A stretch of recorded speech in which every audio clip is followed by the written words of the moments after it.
What is going on, IVE Warriors? So today we're going to talk about how to break your fast, or the foods that are best to break your fast to keep, fat loss going effectively, efficiently, and also things that could create upset stomach and how to avoid that when doing intermittent fasting. Now, without any further ado, let's jump right in. Okay, so there's two things that matter in this respect. It is stomach and how your stomach feels, upset stomach, and avoiding that, but also controlling your insulin. Now, before I talk about controlling your insulin secretion, let's talk about the upset stomach. There's a thing that happens with the lining of your stomach if you don't eat for a while. What happens is the more aggressive the food you eat, the more acid is released. And if you fast and then eat, for example, like a steak, right, there's more acid that gets released into a stomach that didn't have all of this acid before and was almost resting within the lining of your stomach. That can become irritated if you eat something that's super aggressive to start. And if that becomes irritated, there can be situations where you can get an upset stomach. You can have diarrhea, for example, or just feeling like having a stomach ache, or feeling bloated, or little things like that can happen if you are breaking your fast with something that is massive, with foods that are massive. So one thing you want to do is make sure you're eating watery type things to break your fast. You can even break your fast with a protein shake, for example.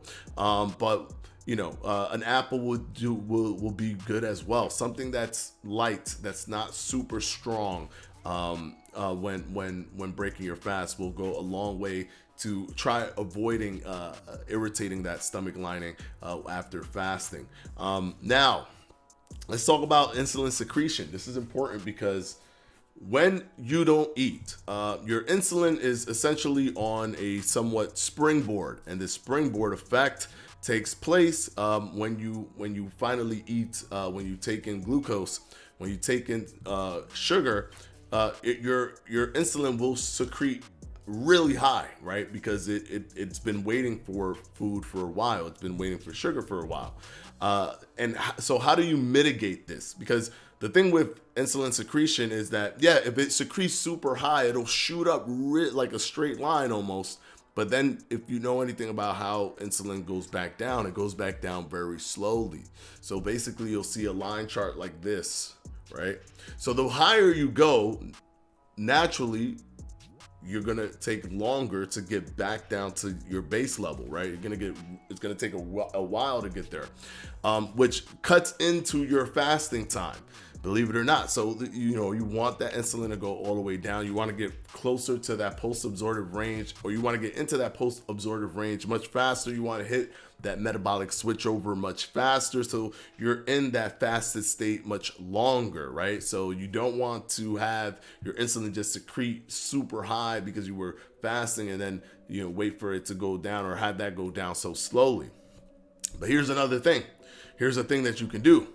You have to eat glucose to break your fast, because eventually you'll have to eat glucose. So if you don't do that, then you are essentially just prolonging the inevitable. So let's say you decide, hey, I'm just going to eat fats or whatever in the beginning, and I'm not going to eat glucose. Whatever you finally do, you've just made it a longer process, and now the springboard effect is going to be even more powerful than it was if you would have eaten when you broke your fast in the first place, or if you would have eaten, or if you would have mitigated that from the first time you broke your fast, right?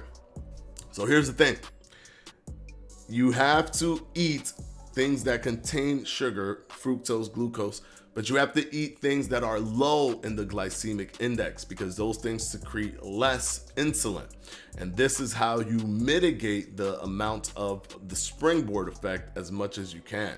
My recommendation is to eat something like an apple, right? An apple has fructose. It will secrete insulin, but it's low in the glycemic index. Therefore, you don't get such a high excreted or level of insulin once you consume that food and break your fast. Then after that, you can go ahead and start eating other things because the springboard effect has been broken. But before you do that, once you're going to break your fast, once you're at that point to go into your eating window, I highly recommend eating something that's low in the glycemic index. You can Google the glycemic index to see what the stuff what are the foods that are low in that, if it's not an apple that you want to eat. But just make sure that you're eating something that's low in the glycemic index so that you could mitigate that jump as much as possible. Those are the only two things that you really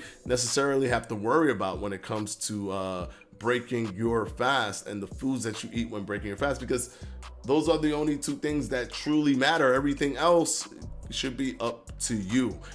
There's not going to be anything else that stops you from burning fat or stops you from accomplishing a goal or whatever. You're going to either feel uncomfortable or not with how upset your stomach is based on what are the things you're eating to break your fast. And you're going to either hold your insulin up for a longer period of time, which can cut into the fat burning process. If your insulin is up, and it takes you a much longer time to get into that post-absorptive range and that metabolic switch over. So if you mitigate those two things, if you work on those two things to ensure that they don't happen, everything else should be smooth sailing in terms of breaking your fast. Hopefully this video has helped you guys, and of course, as always, we will be back on Friday right here on Fledge Fitness. Peace out, guys.